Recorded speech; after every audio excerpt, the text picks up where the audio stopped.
After admitting, I will make you the हाँ host. ठीक है. Okay. Hello, good morning all. We again welcome you all in the today's session on the title Orthopedic Assessment by Dr. Meenal Jain. She is an ex-assistant professor at the Apex University Jaipur. She is a certified manual therapist and a certified aerobic instructor. So enjoy the learning with Dr. Meenal Jain in the next 30 minutes. And if anyone has any query, they can write down in their chat box. You all are muted. So if you want to say anything, you want to ask a question, you need to write down on the chat box.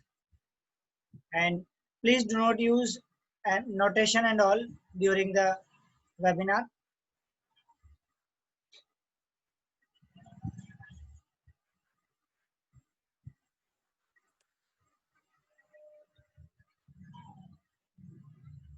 Sir, you have made me the host.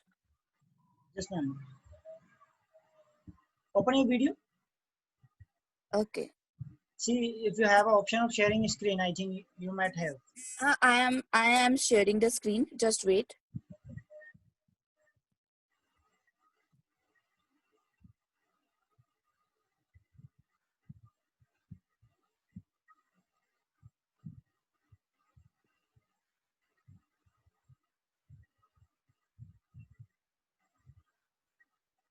आपने मुझे host बना दिया sir. Are you not having the option? I made you host. See now. हाँ, yes. Ma'am, you are not audible. Okay. Just wait.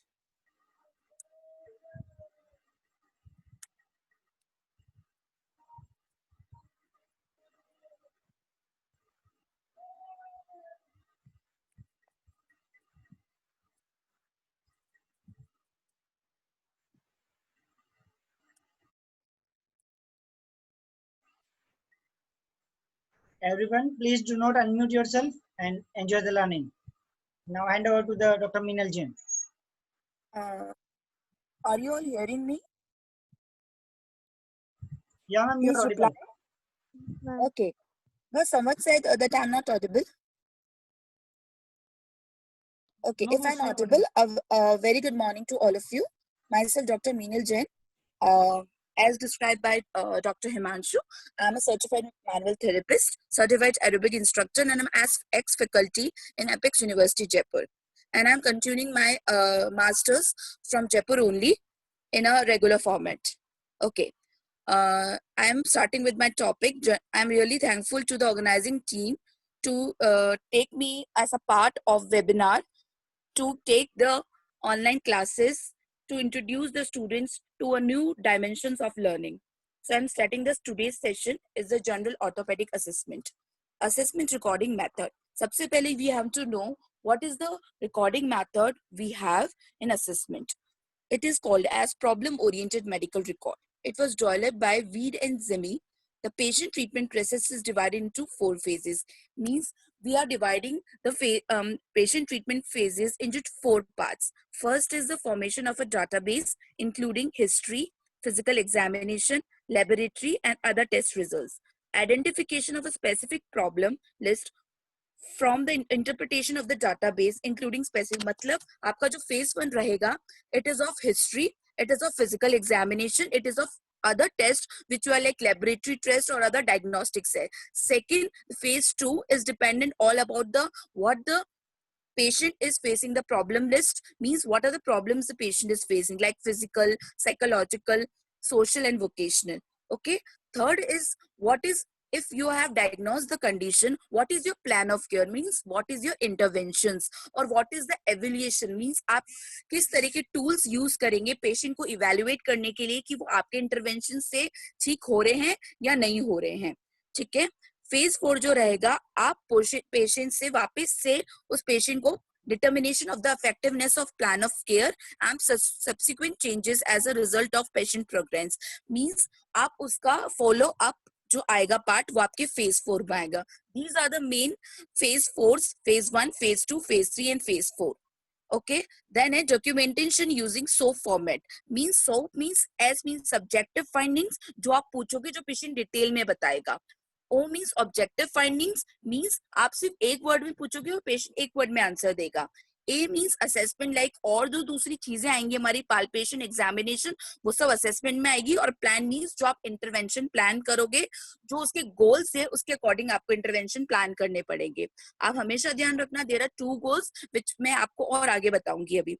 Subjective findings क्या होगी? Patients current condition, chief complaints by patient और family, means patient activity level क्या है patient का, living environment, health habits, family health history, employment status, information obtained from the patient charts. Like जो आपका it's like history, कि आपकी history जो है पूरा वो आपकी सब्जेक्टिव फाइंडिंग्स में होती है, क्योंकि उसमें आपको डिटेलिंग लेनी होती है पेशेंट से कि उसको क्या प्रॉब्लम है, उसकी कोई पास्ट हिस्ट्री तो नहीं थी, वो सब आपको डिटेलिंग लेनी पड़ती है. ऑब्जेक्टिव फाइंडिंग्स में आप क्या देखोगे पेशेंट में? ऑब्जेक्टिव फाइंडिंग्स में जब आप आते हो तो आप देखोगे कि कोई पर्टिकुलर एरिया या पोस्चर, गेट उसका क्या है, या फिर उसका कोई लेग लेग डिस्क्रिपेंसी तो नहीं है. Okay, body systems, types of specific test and measurements performed, ये सारी चीजें आपके आती है ऑब्जेक्टिव फाइंडिंग में. जो टूल्स यूज करते हैं वो भी आप ऑब्जेक्टिव फाइंडिंग्स में यूज करते हैं, या तो आप पेशेंट से भरवाते हैं या आप खुद भरते हैं. वैसे जनरली जो टूल्स होते हैं, स्केल्स होते हैं, वो आप पेशेंट से ही भरवाते हैं. असेसमेंट जो है वो वही आ जाता है कि जो आपके इम्पेयरमेंट से आपको किस तरह से उसको असेस कर रहे हो. प्लान जो इंटरवेंशन से आपका, अगर पेशेंट उस इंटरवेंशन से खुश नहीं है या वो अच्छा फेल नहीं हो रहा है, आप उसको नेक्स्ट इंटरवेंशन की तरफ डालोगे, उसको वापस से रीएवैल्यूएट करोगे और उसको नेक्स्ट इंटरवेंशन की तरफ डालोगे. नेक्स्ट है, अब स्टार्ट होता है आपका assessment form. I think are you all able to hear me? Hello? Okay, Yes, ma'am. Okay Chirag. Okay, assessment form, it's a demographic data. First आप पेशेंट से पूछते हो, जब भी पेशेंट आपके पास आता है आप सबसे पहले उसका डेमोग्राफिक डाटा लेते हैं, which includes name, age, person का नाम क्या है, उसकी क्या एज है, जेंडर क्या है, एड्रेस आप उससे पूछ सकते हो. If you want to tell contact number, if you want to give occupation, वो क्या काम करता है. हैंड डोमिनेंस मींस राइट या लेफ्ट, कौन सा हाथ उसका डोमिनेंट है, जनरली राइट होता है.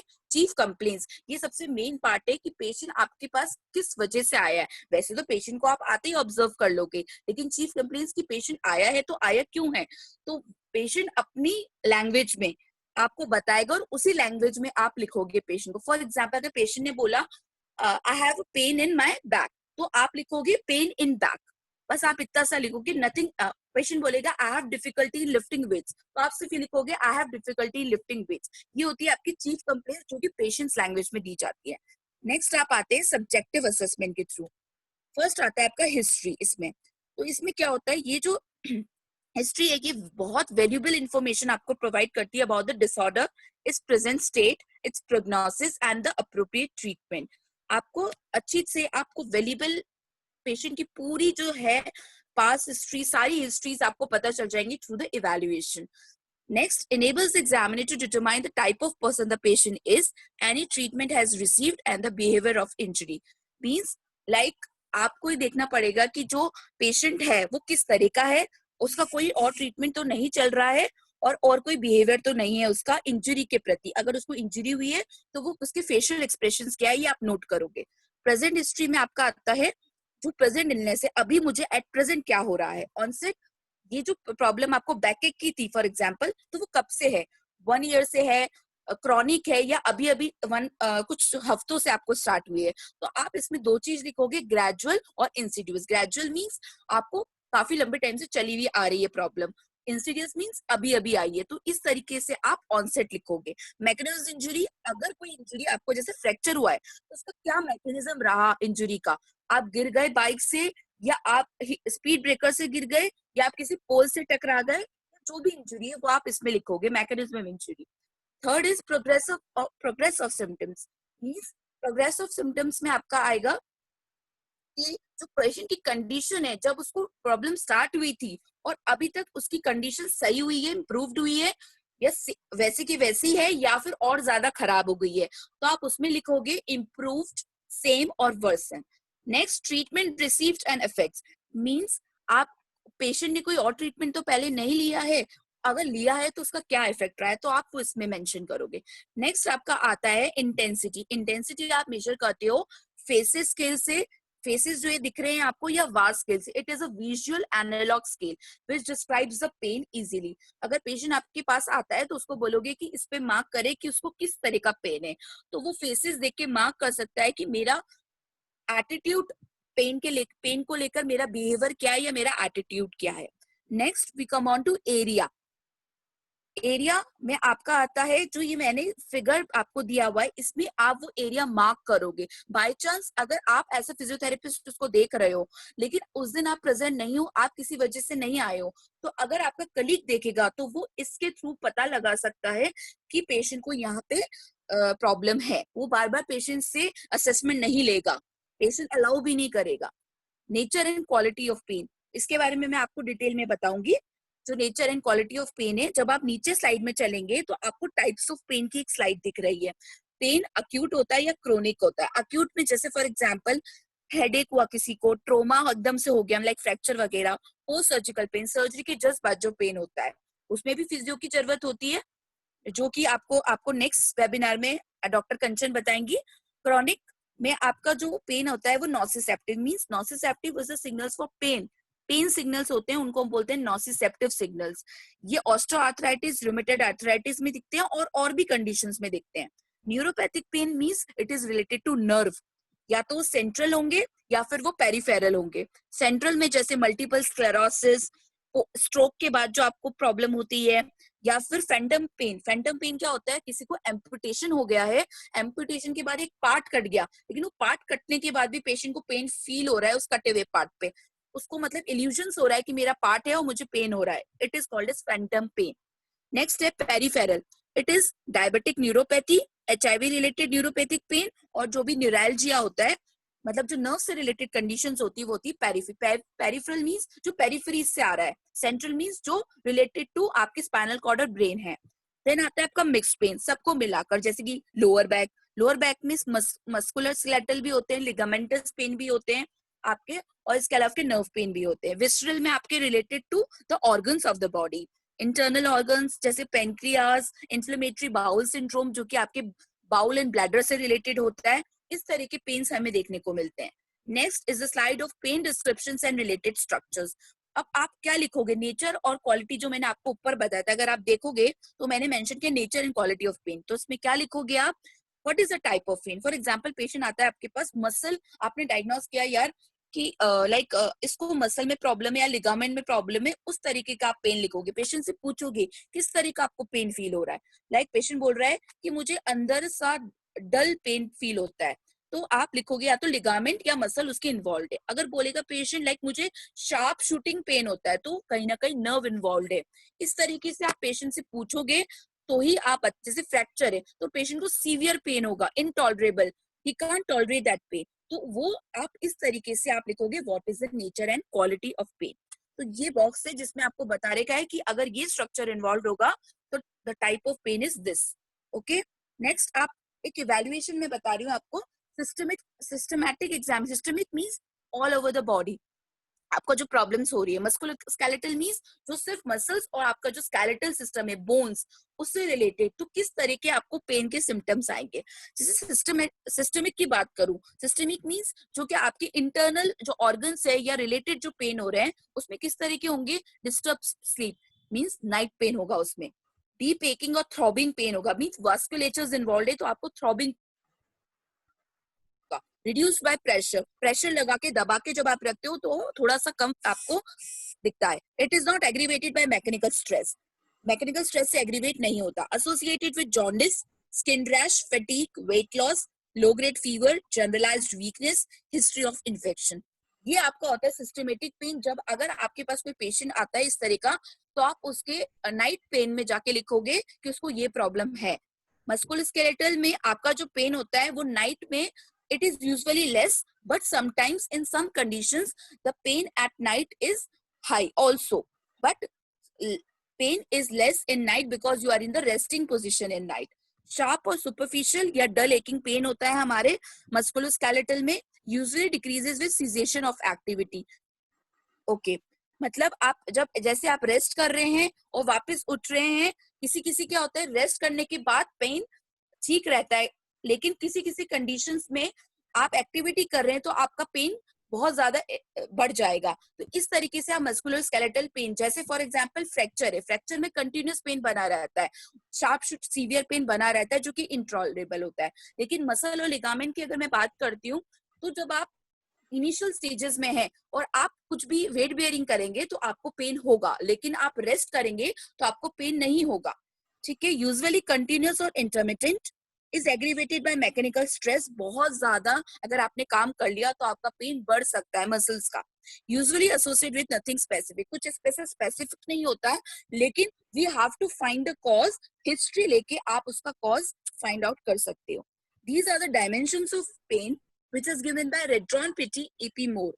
इन्होंने ये डायमेंशंस दिए थे पेन के कि पेन किस किस पार्ट ऑफ द बॉडी या किस किस सिस्टम्स ऑफ द बॉडी पे डिपेंडेंट है। फर्स्ट फिजियोलॉजिकल, सबसे पहले लोकेशन क्या है पेन की, ऑनसेट क्या है, ड्यूरेशन क्या है, aetiology means what is the cause of pain. जरूरी नहीं है कि हर पेन का कॉज आपको पता हो। एक कॉज होता है जिसको हम बोलते हैं अननोन कॉज, वो भी हो सकता है पेन का कि आप फाइंड आउट ही नहीं कर पाए। Syndrome is combination of science and symptoms, ये होता है आपका फिजियोलॉजिकली। सेंसरी में आपकी पता चलती है कि व्हाट इज द इंटेंसिटी, जो कि आप विजुअल एनालॉग्स के जो मैंने ऊपर बताया था उससे आप पता करते हो। Quality and pattern. अफेक्टिव, जो अफेक्टिव आपका सिस्टम्स होता है जैसे कि mood state, anxiety, depression, wellbeing. अगर आपका मूड सही नहीं है या आपको कोई ना कोई साइकोलॉजिकली प्रॉब्लम है तब भी आपका पेन अफेक्ट होगा, आपको पेन ज्यादा फील होगा अगर पेशेंटली डिप्रेस्ड है तो। कॉग्निटिव में आपके कुछ रोल होंगे, meaning of pain, what is the meaning, view of self, आप खुद को किस तरीके से देखते हो, या तो आप उस पेन से कोप अप कर लेते हो या फिर आप उस पेन से कोप अप नहीं कर पाते हो। तो आपकी कोपिंग स्किल्स और स्ट्रेटजीज बहुत इंपॉर्टेंट है। आपके what are the beliefs, what you have attitudes about the pain, it is also important. Behavioural aspect में आप आते हैं, what is the communication, physical activity, pain behaviours, medications, intervention, sleep, ये सब भी आपके पेन के रोल को काफी हद तक मॉड्यूलेट करते हैं।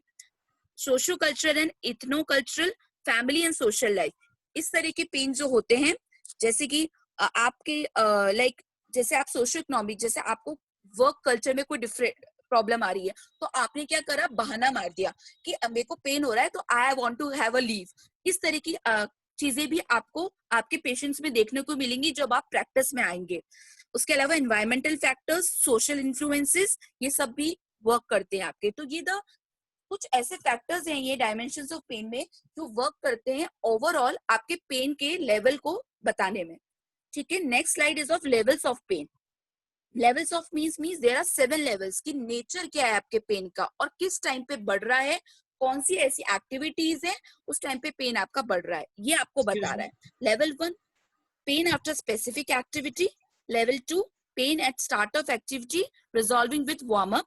Level 3, pain during and after specific activity which does not affect performance.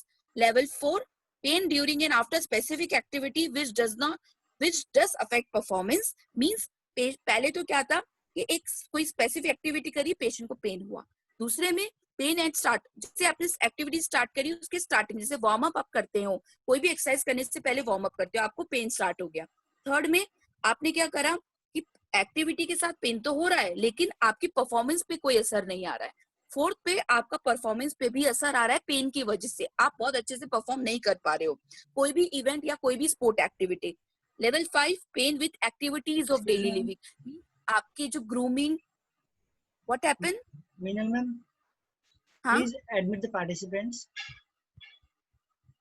Okay sir, just wait.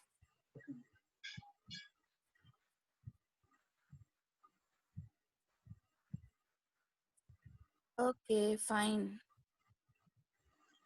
I think I've admitted, sir. I've admitted, sir. Okay, sir. Admit all. Okay. Okay. Yeah, I've admitted all. Okay. Fine. Thank you. My screen is visible or not? Your screen is visible. Can you please make me host again? Let's see if Okay. after this screen is visible, I will not disturb you during the session. Sir, it's okay. I will admit the participants. Okay. Fine. Because there is some problem in my laptop, so I can't take it from laptop. I am covering it from mobile. So there is some issues that if I'm a host, I cannot admit the patients. Okay, so I'm admitting the participant. It's Yeah. the participant. I think I have problem because I have already informed that you have to be participate 10 minutes before the session. Yeah, yeah. Actually, they are still coming, and few has messaged that they are trying since last 10 minutes. So Yeah, I'm admitting, sir. 10 more participant has been added. Now I think you should continue. We'll see later. Okay, sir. Okay, I will. Are you able to see the screen? Yeah, that's visible. Okay. Thank Okay. you. On level 6, constant dull aching pain at rest which does not disturb sleep. Means level 6 पे जब आप आते हो तो आपको डल aching pen होता है जो कि आपकी स्लीप को डिस्टर्ब नहीं करता है. 7th पे जब आप आते हो लेवल तो dull aching pain which does not sleep. जब आप पेशेंट को एक्सरे लेते हो तो वो आपको बताता है किस टाइम पे पेन हो रहा है. तो आप मार्क कर सकते हो which level of pain the patient is having. Okay. These are the levels of pain. Next, we move on to the past history. Like उसको पेशेंट को कोई डायबिटीज मेलाइटिस तो नहीं रहा पहले, बीपी तो नहीं है उसको, या उसको और कोई हाइपरटेंशन की प्रॉब्लम तो नहीं. इस तरीके मतलब आप कुछ जो उसकी पास्ट हिस्ट्रीज हैं वो आप इसमें मेंशन कर सकते हो, बिकॉज उसमें भी कहीं ना कहीं आपकी एक्सरसाइज का इफेक्ट होगा, जो आपको बाद में बताऊंगी. जब हम स्पेसिफिक ऑर्थोपेडिक असेसमेंट लेंगे तब मैं आपको ये चीजें बताऊंगी. मेडिकल सर्जिकल हिस्ट्री में अब उसकी कोई सर्जरी तो नहीं चल रही है या सर्जरी हो चुकी तो नहीं है, आप उसकी भी हिस्ट्री लोगे, किस तरह की सर्जरी थी, क्या था. मेडिकेशंस, व्हाट अगर उसकी बीपी ड्रग्स चल रही है तो आप बीपी ड्रग्स का प्लीज नाम मेंशन करें, क्योंकि कुछ बीपी ड्रग्स या कुछ चीजों में ड्रग्स में आपकी कुछ एक्सरसाइजेस कॉन्ट्रा इंडिकेटेड होती हैं. फैमिली हिस्ट्री कि उसके घर में आपका जो ये प्रॉब्लम है ये उसके घर में बहुत सारे लोगों को हो चुकी है या सिर्फ पहली बार आपको हुई है. सोशियो इकोनॉमिक हिस्ट्री, पेशेंट का जो लेवल है कि वो ये जो ट्रीटमेंट है वो अफोर्ड कर पा रहा है नहीं कर पा रहा है, या वो गवर्नमेंट की हेल्प के थ्रू ये ट्रीटमेंट अफोर्ड कर सकता है. पर्सनल हिस्ट्री कि वो कुछ स्मोक या अल्कोहल तो नहीं पीता है, ये उसकी पर्सनल हिस्ट्री हुई, या वो टबैको तो नहीं लेता है, वो उसकी पर्सनल हिस्ट्री हुई. ये कब काम आती है, जब आप चेस्ट के लेते हो या फिर आपके अल्कोहल की वजह से आपको फ्रैक्चर हुआ, ये हिस्ट्री तब काम आती है. उसके बाद है एग्रीवेटिंग फैक्टर्स, ऐसे कौन से मूवमेंट्स हैं जो आपके पेन को बढ़ा रहे हैं, that is aggravating factors. Then it is relieving factors, ऐसे कौन से मोमेंट्स है जो आपके पेन को कम कर रहे हैं, that is relieving factors. For example, if you have a pain in the back neck, तो the patient is saying that when I do flexion of the lumbar spine, the pain is increasing, but when I do extension of the lumbar spine, the pain is decreasing. So in aggravating factors you write flexion of the lumbar spine, in relieving factors you can write rest or extension of the lumbar spine. ये आपका हो गया subjective assessment. Then we move on to objective assessment. Objective means posture. जैसे patient enter होता है आपके clinic या hospital, आपके सामने आता है, आप उसका सबसे पहले पोस्चर एनालाइज करते हो. AP means anterior posture, means आप फ्रंटल प्लेन में एनालाइज करते हो. इसके अलावा लेटरल व्यू, उसको पेशेंट को लेटरल खड़ा करके उसका पोस्चर एनालाइज करते हो. फॉर एग्जांपल, अगर पेशेंट आता है आपके पास कि मुझे नी पेन है, तो आप देखते हो कि कहीं इसको बो नी तो नहीं है, कहीं इसको नॉक नी तो नहीं है. इस तरीके आप विजुलाइज करते हो. या फिर आप देखते हो कि लेटरल साइड से आप देखते हो कि इसको लंबर लॉर्डोसिस तो नहीं है, बैक साइड से देखते हो कि इसको स्कॉलियोसिस तो नहीं है. इस तरह के पोस्चर्स आप देखते हो कि पेशेंट को कुछ है तो नहीं. नेक्स्ट आता है गेट. गेट पैटर्न मींस आप पेशेंट आपके पास आया नॉर्मल चलते हुए, इट्स ओके, मतलब उसने फुल वेट बेयर कर रखा है. या फिर पेशेंट आपके पास आया या तो कोई क्रच लेके या कोई केन लेके, इसका मतलब या उसने पूरा जो वेट बियर पूरा अच्छे से नहीं कर पा रहा, एक पैर ऊपर है एक पैर जमीन पे है, मींस वो नॉन वेट बियरिंग में या पार्शियल वेट बियरिंग में है. या फिर आपके जो पैथोलॉजिकल गेट्स है जो कि हम इतने टाइम से पढ़ते हुए आ रहे हैं from the first second year, तो पैथोलॉजिकल जैसे हेमीप्लेजिक गेट हो गया आपका, वेडलिंग गेट जैसे डक चलती है आपकी, that is seen in the osteoarthritis patient जिनकी बोन नी हो जाती है, उनके अंदर ये बहुत कॉमनली देखने को मिलता है. और it is seen in the later stages as the degenerative changes participate.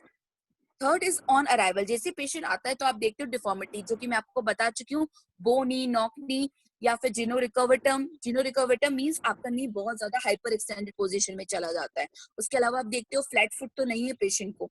इस तरह की व्यूज आप देखते हो. बॉडी बिल्ड कैसा है, 3 पार्ट्स आते हैं बॉडी बिल्ड में आपके. First is endomorphic, ectomorphic and mesomorphic. Mesomorphic ना तो ज्यादा मोटा है और ना ज्यादा पतला है, और एक्टोमॉर्फिक आपका जो पेशेंट है वो लीन है, और एंडोमॉर्फिक आपका पेशेंट थोड़ा ओबेस है। इस तरीके से आप मेंशन करोगे कि पेशेंट कैसा है। नेक्स्ट है आपकी लेग लेंथ डिस्क्रिपेंसी। ये बहुत इंपॉर्टेंट रोल प्ले करती है आपके पेन में। जो लेग लेंथ डिस्क्रिपेंसी होती है वो दो तरह की होती है, एक होती है ट्रू डिस्क्रिपेंसी, एक होती है अपैरेंट डिस्क्रिपेंसी।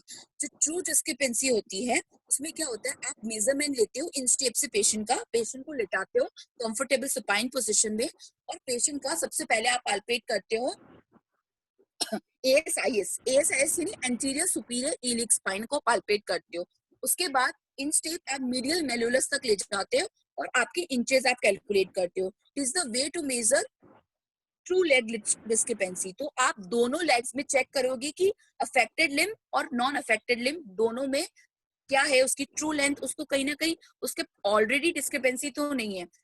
ये आपका ट्रू लेंथ। एपरेंट कब होती है, जब आपको कोई मसल्स में इम्बैलेंस होता है या आपकी मसल वीकनेस में या स्पाज्म में चली जाती है, तो आपका इसका मेजरमेंट लेते हो फ्रॉम द अम्बाइलिकस, जो आपका अम्बाइलिकस होता है उससे मेजरमेंट लेते हो मीडियल मेलुलस तक। ये आपका मेजरमेंट होता है दोनों का। अगर इसमें एक पैर में अगर मेजरमेंट कम आ रहा है, इसका मतलब उस पैर में कहीं ना कहीं लेग लेंथ डिस्क्रिपेंसी है, चाहे वो एपेरेंट हो चाहे वो ट्रू हो। ट्रू मींस जो डिस्क्रिपेंसी दिखती है, अपेरेंट जो डिस्क्रिपेंसी नहीं दिखती है, आपको मेजर करनी पड़ती है। Fifth, amputation. पेशेंट को कोई ऐसा लिम्ब तो नहीं कटा हुआ है, वो आप मेजर करोगे, अगर नहीं है तो आप नो लिखोगे, नहीं कटा हुआ।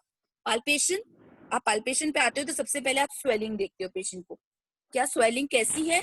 अगर इंजुरी के जज्बात आ गई तो हो सकता है उसमें कहीं ना कहीं पेशेंट को ब्लड लॉस हुआ हो। अगर 8 to 24 आवर्स बाद आ रही है तो साइनोवियल कंपार्टमेंट का इन्वॉल्वमेंट होता है, जो कि हर एक जॉइंट में होता है। बॉगी या स्पॉन्जी फीलिंग आ रही है आपको हाथ लगा के, तो साइनोवियल फ्लूइड का इन्वॉल्वमेंट है, साइनोवियल एरिया का इन्वॉल्वमेंट है। Okay. Harder tense feeling with warm, आपका वापिस से कि आपको ब्लड आया है। ओके। लेदरी या थिकनिंग है, या तो आपको क्रॉनिक पेन उसको हो रहा है या क्रॉनिक स्वेलिंग है उसको। टफ या ड्राई है स्वेलिंग तो कैलस है, या मॉइस्चर नहीं है उसमें, सिर्फ ड्राई है तो कैलस फॉर्मेशंस है। ठीक है। सॉफ्ट फ्लक्चुएटिंग है तो अक्यूट स्वेलिंग है, अभी अभी आई है। हार्ड है, बहुत ज्यादा स्वेलिंग, तो बोन है। अगर आप दबा रहे हो और वो मूव कर रही है स्वेलिंग, तो वो पिटिंग एडिमा है। तो इस तरीके से आप डायग्नोस कर सकते हो कि पेशेंट को क्या स्वेलिंग है, तो इससे आपको और अंदाजा लगेगा कि उसकी कंडीशन क्या है। It is fracture, it is a musculoskeletal involvement, it is a soft tissue injury or something like that. Okay, then second is variation in temperature. Obviously अगर warm ज्यादा फील होता है तो कहीं ना कहीं उसको ब्लड का भी accumulation हो सकता है वहां पर। टेंडरनेस आप पाल्पेट करते हो कि आपको जैसे पाल्पेट करोगे आपको बहुत ज्यादा वो हार्ड दिखेगा पार्ट, बहुत ज्यादा कड़क दिखेगा वो आपको part. Grading tenderness on palpation, grade 1, patient complains of pain. Second, patient complains of pain and winces. Winces means कि पेशेंट को जैसे हाथ लाओगे पेशेंट शिवर करेगा, थोड़ा सा श्रिंकिंग हो जाएगी उसकी बॉडी, हिलने लग जाएगी उसकी body. Grade 3, patient winces and withdraws the joint, patient joint ही हटा लेगा वहां से। ग्रेड 4, patient will not allow palpation of joint, patient हाथ ही नहीं लगाने देगा जॉइंट को। That is the grades of tenderness. आपको पता चल जाएगा कि what is the level of injury. अगर ग्रेड 4 है तो इंजरी का लेवल बहुत ज्यादा है। Muscle spasm, muscle spasm means कौन कौन सी मसल्स स्पाज्म हुई है ड्यू टू फ्रैक्चर और ड्यू टू सम इंजरी, आपकी स्पाज्म में चली। स्पाज्म मींस कि बहुत ज्यादा वहां पे आपको स्टिफनेस सी या आपको वो जॉइंट में बहुत ज्यादा पेन हो रहा है, तो वो आप यहाँ पे मेंशन करोगे। ठीक है। उसके बाद आता है एग्जामिनेशन पे। एग्जामिनेशन पे जब आते हैं तो active movements, the examiner should note, क्या क्या नोट करना होता है कि जैसे कि जब एक्टिव मूवमेंट्स पेशेंट कर रहा है तो एग्जामिनर क्या नोट करेगा कि जब वो मूवमेंट कर रहा है तब पेन हो रहा है, या मूवमेंट के बीच में हो रहा है, या मूवमेंट के एंड में पेन हो रहा है। अगर पेन हो रहा है तो उसकी इंटेंसिटी या क्वालिटी क्या है, जो कि मैं ऑलरेडी बता चुकी हूँ। The reaction of patient to the pain, आप उसके फेशियल एक्सप्रेशन चेक करोगे। The amount of observable restriction and its nature. The pattern of movement क्या है, the rhythm and quality of movement, वो धीरे धीरे कर रहा है, ये बहुत अच्छे से कर रहा है। The movement of associated joints, दूसरे जॉइंट्स तो कहीं बहुत ज्यादा मूव नहीं कर रहे, लाइक एक्सेसरी मूवमेंट्स तो नहीं हो रहे हैं। The willingness of the patient to move the part, ये आपका इंक्लूड होता है। पैसिव मूवमेंट जब आप कराते हो तो एग्जामिनर क्या क्या नोट करता है, when and where during each of the movement the pain begins, whether the movement increases the intensity or quality of pain। जब आप पैसिव मूवमेंट्स, ये याद रखना, the active movements is performed by the patient only and the passive movements is performed by the therapist on the patient। मतलब जो therapist movement कर रहा है that is passive movements, whether the movement increases the intensity and quality of movement. अगर आप passive movements कर रहे हो और आपको कोई लिमिटेशन फील हुआ तो किस एरिया में कौन से डिग्रीज में आपको लिमिटेशन फील हुआ वो आप नोट करके रखोगे। मैं आपको बताऊंगी कि कैसे आप मेजर कर रहे हो the end feel of the movement. And feel के बारे में आपको नेक्स्ट स्लाइड में आपको बताऊंगी कि what is and feel. The RM available, RM कैसे मेजर करते हो आप, गोनियोमीटर की मदद से। ठीक है, तो आप पेशेंट का आरएम मेजर करोगे गोनियोमीटर की मदद से और देखोगे कि दोनों लिंक को कंपेयर करोगे और देखोगे हमेशा राइट एंड लेफ्ट दोनों को कंपेयर करोगे तभी आपको डिफरेंस पता चलेगा। अगर आपने कंपेयर नहीं करा तो आपको डिफरेंस नहीं पता चलेगा कौन सा ज्यादा अफेक्टेड है। हो सकता है उसका दोनों में ही आरओएम सेम हो, यू डोंट नो। तो ये सब चीजें आप गोनियोमीटर से मेजर करोगे, इसको भी आप अलग से लिख के रखोगे आपके पास असेसमेंट में।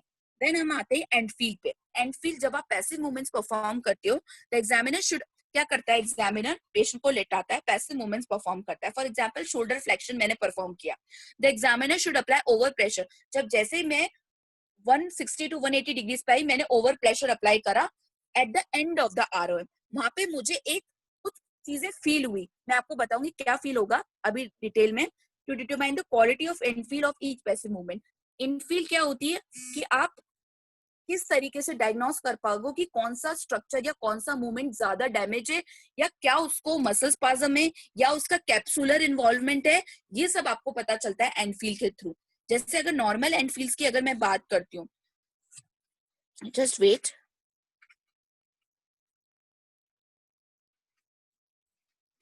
नॉर्मल एंड फील की मैं बात करती हूँ तो what is bone to bone, what do you understand by bone to bone means जैसे फॉर एग्जांपल आप एल्बो एक्सटेंशन करके देखो, सब लोग अपना एल्बो एक्सटेंड करके देखो, आपको क्या फील होगी कि बस इसके बाद मैं एल्बो एक्सटेंड ही नहीं कर सकती, एक पॉइंट आ जाएगा, that is bone to bone. Bone to bone means जो आपका ह्यूमरस के कॉन्डाइल्स है और जो आपके रेडियस अल्ना है वो जाके एक जगह पे ब्लॉक हो गए, अब वो इससे ज्यादा मूव नहीं कर सकते, अब वो इससे ज्यादा एक्सटेंड नहीं कर सकते, that is bone to bone. Next आप करोगे soft tissue approximation. Soft tissue approximation means आपकी जो मसल बेली है वो इतना पास आ गई है कि अब आप मूवमेंट आगे बढ़ा नहीं सकते। जैसे फॉर एग्जांपल आप करोगे नी फ्लेक्शन या एल्बो फ्लेक्शन, आप सब एल्बो फ्लेक्शन करके देखो, कुछ सॉफ्ट टिश्यूज हैं आपके मसल्स हैं वो एक दूसरे से टकरा गई हैं तो आप वो मूवमेंट आगे कंटिन्यू नहीं कर पा रहे हो, that is soft tissue approximation. ये एकदम नॉर्मल है, इसमें कोई प्रॉब्लम नहीं है पेशेंट को। नेक्स्ट है टिश्यू स्ट्रेच। टिश्यू स्ट्रेच आपका इसमें मिलेगा एंकल डॉर्सीफ्लेक्शन में। आप सब एंकल डॉर्सीफ्लेक्शन करके देखो, आप एक लेवल आएगा आपको ऐसा फील होगा कि पीछे के जो टिश्यूज है वो स्ट्रेच हो रहे हैं या फिर आप इससे ज्यादा डॉर्सीफ्लेक्शन नहीं कर पा रहे हो, that is the example of the tissue stretch. Tissue stretch, there is a hard or firm type of movement with a slight give.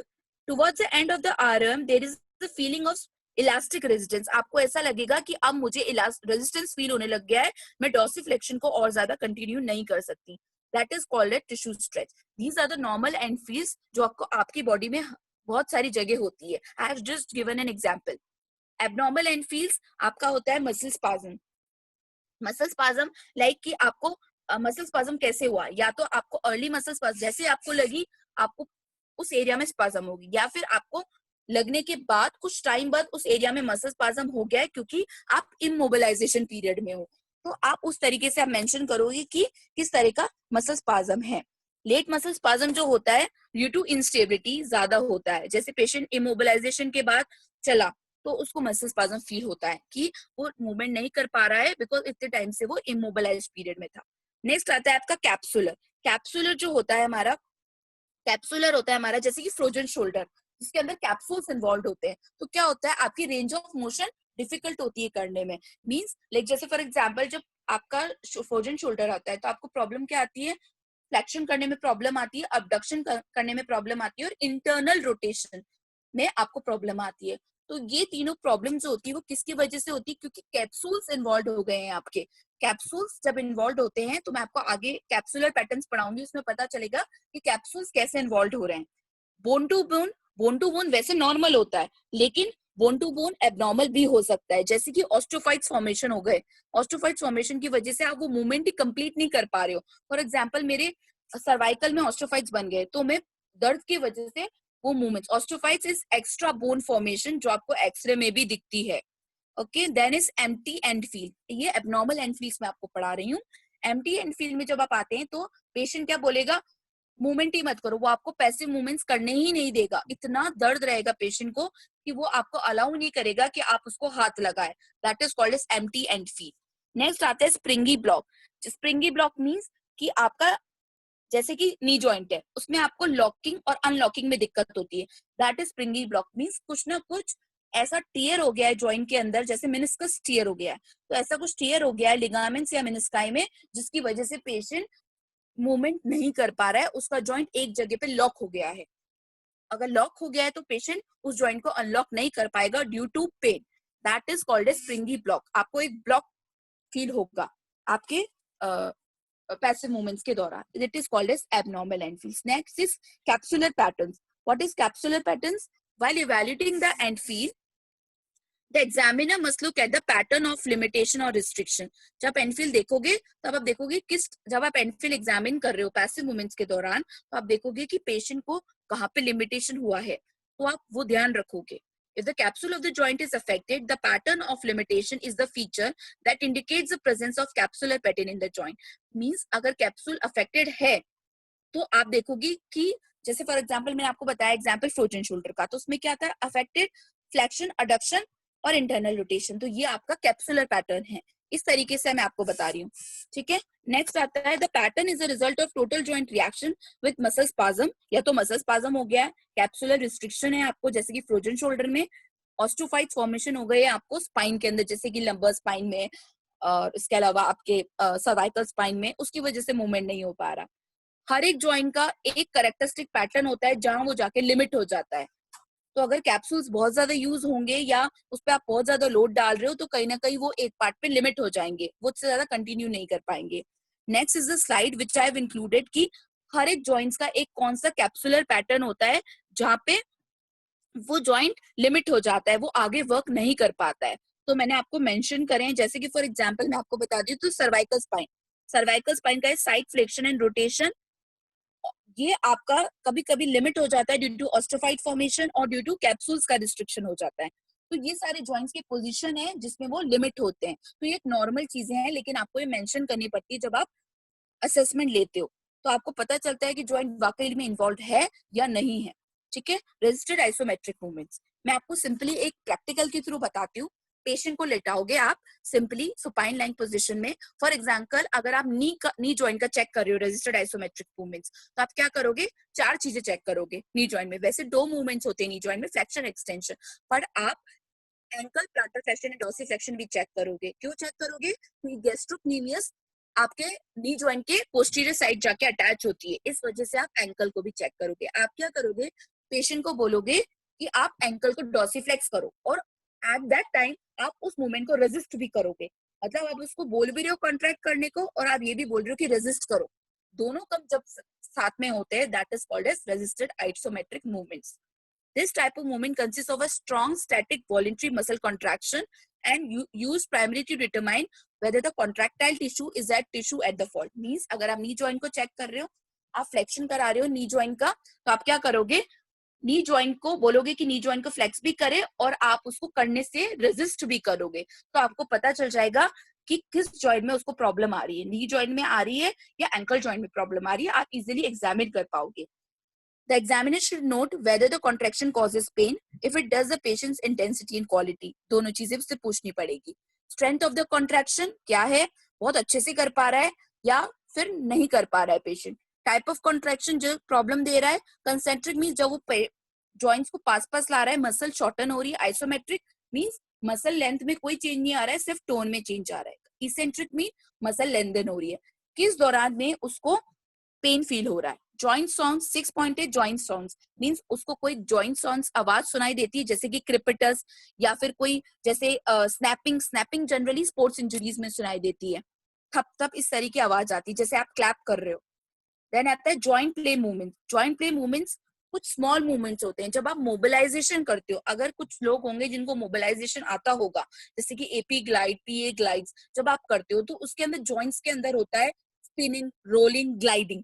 तो जो ये स्पिनिंग, रोलिंग एंड ग्लाइडिंग जो मूवमेंट्स हो रहे हैं, ये कुछ पार्ट कुछ एरिया में हो रहे हैं आपके, उस एरिया जो का मूव करते हैं वो एरिया कितना होता है, इसमें 1/8 इंच में होता है वो एरिया। इतना छोटा एरिया को जब हम मूवमेंट देते हैं, हल्का सा मूवमेंट, तो उस एरिया में क्या होता है, रोल, ग्लाइड या डिस्ट्रैक्शन। आप याद हो तो पैसिव मूवमेंट से पहले डिस्ट्रैक्शन करते हो, तो वो जो डिस्ट्रैक्शन आप कर रहे हो वो उस जॉइंट की आर्टिकुलर सरफेसेस को खोलने के लिए कर रहे हो, तो वो कितने एरिया में होता है, 1/8 इंच ऑफ द पार्ट में ही होता है, ज्यादा पार्ट में नहीं होता है। तो इसको हम बोलते हैं जॉइंट प्ले मूवमेंट्स। अगर मैं defined as small movements within the synovial joint that are independent of voluntary muscle contraction. These movements measure not more than 1/8 inch in any plane. Involuntary movement and provides roll, glide, distraction, spin combinations for joint motion. Means ये involuntary है, voluntary control में नहीं है। आप मतलब आप इसको खुद से परफॉर्म कर सकते हो, नहीं तो ये परफॉर्म नहीं होंगे। Essential for functioning of normal, painless, active and passive ROM. अगर ये नहीं होगा तो आपका जो ROM है, रेंज ऑफ मोशन है, उसमें भी डिफिकल्टी हो जाएगी। इसलिए हर एक जॉइंट में नॉर्मल रोल होता है, ग्लाइड होता है, डिस्ट्रैक्शन होता ही है। ठीक है। Joint play movements always tested in loose pack positions. Loose pack position वो होती है जब जॉइंट बहुत ज्यादा रिलैक्स पोजीशन में है और उस जॉइंट पे कोई भी स्ट्रेस नहीं है। उसी पोजीशन पे आप जॉइंट की जॉइंट पे चेक करोगे। आप क्लोज पैक पोजीशन या क्रॉस पैक पोजीशन मींस जब जॉइंट बहुत ज्यादा स्ट्रेस में है, जब आर्टिकुलर सर्फेसेस बहुत ज्यादा एक दूसरे से चिपकी हुई हैं, कॉन्ग्रेंट है, तो आप उसको चेक नहीं करोगे, आप लूज पैक पोजीशंस में चेक करोगे।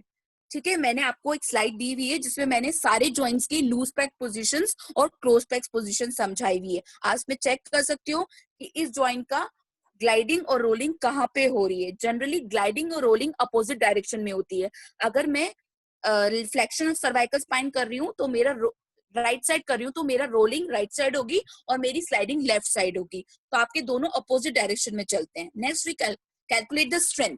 Strength is assessed by MMT given by medical research council. वो मैंने आपको नेक्स्ट स्लाइड में समझा रखी है। This is the scale of MMT। 0 no contraction, first flickering of contraction, second full range of motion with eliminated gravity, third full range of motion against the gravity, fourth full range of motion with against gravity with minimal resistance पे भी वो against gravity movement कर पा रहा है, fifth maximum resistance के बाद भी वो ग्रेविटी अगेंस्ट मूवमेंट कर पा रहा है। अगर पेशेंट आपके पास आता है तो आप स्ट्रेंथ में क्या लिखोगे, ग्रेड 1 है, ग्रेड 2 है, ग्रेड 3 है, ग्रेड 4 है, ग्रेड 5 है, आप ये मेंशन करोगे, जिससे आपको पता चल जाएगा कि आपको इंटरवेंशंस किस तरीके देने हैं। नेक्स्ट स्पेशल टेस्ट जो होते हैं वो हर एक स्पेसिफिक जॉइंट के अलग अलग होते हैं। ठीक है। तो आपको ज्यादा डिटेल में जाने की जरूरत नहीं है। अभी जब मैं स्पेसिफिक आपको ऑर्थोपेडिक असेसमेंट बताऊंगी हर एक एरिया का या हर एक कंडीशन का, तब आपको स्पेशल टेस्ट जानने की जरूरत है। ऐसे कोई जरूरत नहीं है स्पेशल टेस्ट जानने की। ठीक है। फंक्शनल असेसमेंट क्या होते हैं? It involves task analysis. जैसे कि आप क्या टास्क कर, जैसे एरियल्स आप कर रहे हो, एक्टिविटीज ऑफ डेली लिविंग। क्या होती है activities of daily living? Like grooming, toileting, transferring, bathing, grooming, ये सारी जो एक्टिविटीज होती हैं इनको आप किस तरीके से मेजर करते हो उनको बोलते हैं हम फंक्शनल असेसमेंट। इसमें स्केल्स होते हैं, जैसे कि फॉर एग्जांपल मैं आपको बता देती हूँ बार्थेल इंडेक्स जो कि activities of daily living measure करता है। इसके अलावा आपका होता है functional independent measure, FIM score, जो हम फ्रैक्चर के पेशेंट्स में भी यूज कर सकते हैं। इस तरह के मल्टीपल स्केल्स होते हैं और कुछ कुछ ऐसे स्केल्स होते हैं जो कि सिर्फ पर्टिकुलर जॉइंट के लिए होते हैं। जैसे फॉर एग्जांपल अगर मैं आपको बताऊं शोल्डर जॉइंट है, शोल्डर जॉइंट में भी कम से कम 10 या 15 स्केल्स हैं, अलग अलग कंडीशंस के लिए भी स्केल्स हैं। जैसे फ्रोजन शोल्डर है तो हम उसमें यूज करते हैं shoulder pain and disability index, Spady. तो इस तरह के अलग अलग स्केल्स है हर एक जॉइंट के लिए। When we come on to the conditions, I will tell you the scales which are used to evaluate that condition. जिससे आपको पता चल जाएगा कि आपने जो टेस्ट पहले लिया था, आपको दोनों टाइम लेने, कंडीशन स्टार्ट होने से पहले, इंटरवेंशन होने से पहले एंड इंटरवेंशन होने के बाद, दोनों टाइम आप स्केल लोगे। ठीक है। जिससे आपको पता चल जाएगा कि आपके इंटरवेंशन से पेशेंट पे क्या इंप्रूवमेंट आया है या भी नहीं भी आया है, तो दोनों चीजें पता चलेगी। 11th है डायग्नोस्टिक इमेजिंग। मींस आप क्या प्रोसीजर पेशेंट को करवा रहे हो या वो पहले से करवा क्या है, एक्सरे, MRI, CT स्कैन्स और दूसरे जो भी टेस्ट होते हैं आपके, हीमोग्लोबिन, और ये सारे टेस्ट जो है ये भी आप मेंशन करोगे। डिफरेंशियल डायग्नोसिस मींस ऐसी बहुत सारी कंडीशंस होती हैं जो कि एक कंडीशन को बिल्कुल मिरर इमेज बनाती है कि मतलब ये कंडीशन है तो ये भी हो सकती है, ये भी हो सकती है। तो आपको ऐसे बहुत सारे डिफरेंशियल डायग्नोसिस रखने पड़ते हैं। एक डायग्नोसिस पे आप हमेशा कंफर्म डायग्नोसिस पे आप बहुत जल्दी नहीं पहुंच पाते हो। पहले आप 4-5 डायग्नोसिस निकालते हो, फिर पेशेंट के सिम्टम्स को उन डायग्नोसिस से इवेल्युएट करते हो। जहाँ पे लगता है कि आपके सारे सिम्टम्स पेशेंट के पर्टिकुलर कंडीशन से मैच हो गए तो आप उस डायग्नोसिस पे आते हो, वो होता है आपका प्रोबेबल डायग्नोसिस। फिर आप आते हो जब आप सारे इमेजिंग करवाते हो और इमेजिंग पे भी वही आया वो आता है जो आपके डायग्नोसिस में था प्रोबेबल, फिर वो आपका कंफर्म डायग्नोसिस बनता है। तो आप कभी भी कोई हॉस्पिटल्स में जाओगे, आईसीयू में जाओगे, कहीं पे भी फाइनल डायग्नोसिस नहीं लिखा होता है, हमेशा सब जगह लिखा होता है प्रोबेबल डायग्नोसिस। मींस अभी भी डायग्नोसिस होने की चांसेस हैं, अभी भी और चीजें डायग्नोस हो सकती हैं, इसलिए हम लिखते हैं प्रोबेबल डायग्नोसिस। नेक्स्ट आता है आपका डायग्नोसिस और ट्रीटमेंट। ट्रीटमेंट में क्या आता है, गोल। सबसे पहले आप डिसाइड करोगे कि आपका गोल क्या है। Short term means short term goal जैसे कि पेन है तो decrease the pain, decrease muscle spasm, increase range of motion, ये आपके शॉर्ट टर्म गोल्स हैं जो आपको अभी भी करने। लॉन्ग टर्म गोल्स में आते हैं आपके कि आपको इन कुछ मंथ्स के बाद क्या अचीव करना है। क्या अचीव करना है कि वो आप पूरा पेशेंट फंक्शनली इंडिपेंडेंट हो जाए, उसकी क्वालिटी ऑफ लाइफ इंप्रूव हो जाए, ये आपका लॉन्ग टर्म गोल है। मतलब ये आप जब तक ये सारे शॉर्ट टर्म गोल्स नहीं करोगे, लॉन्ग टर्म गोल आप अचीव नहीं कर सकते। तो आपके इंटरवेंशंस आपके गोल के अकॉर्डिंग मैच होने चाहिए। Interventions according to the joint, according to the conditions आपके इंटरवेंशंस होंगे जो कि आपको पर्टिकुलर कंडीशंस के साथ ही समझाए जाएंगे। बिकॉज हर कंडीशन का इंटरवेंशन, हर कंडीशन का इमोबिलाइजेशन पीरियड, हर कंडीशन का मोबिलाइजेशन पीरियड अलग अलग होता है। नेक्स्ट आता है, ये बहुत इंपॉर्टेंट चीज है जो कि लास्ट हमारे इसमें है, ये आपटा गाइड है। आपटा मींस जो आपका इंस्टीट्यूट है, अमेरिकन फिजिकल थेरेपी एसोसिएशन है, उसने डॉक्यूमेंटेशन दिया है कि किस तरीके से आप असेसमेंट कर सकते हो या आपके स्टेप्स है असेसमेंट के।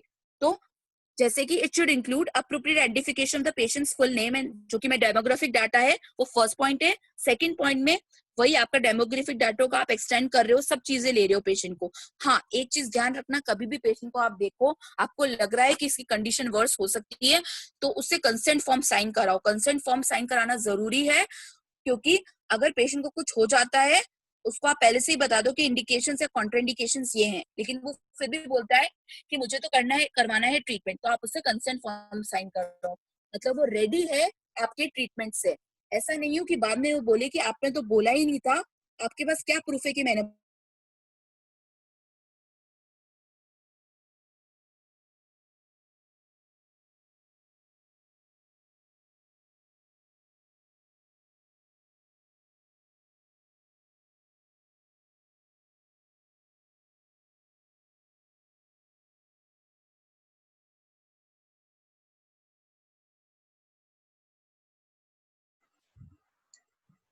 Meenal ma'am, you are not audible.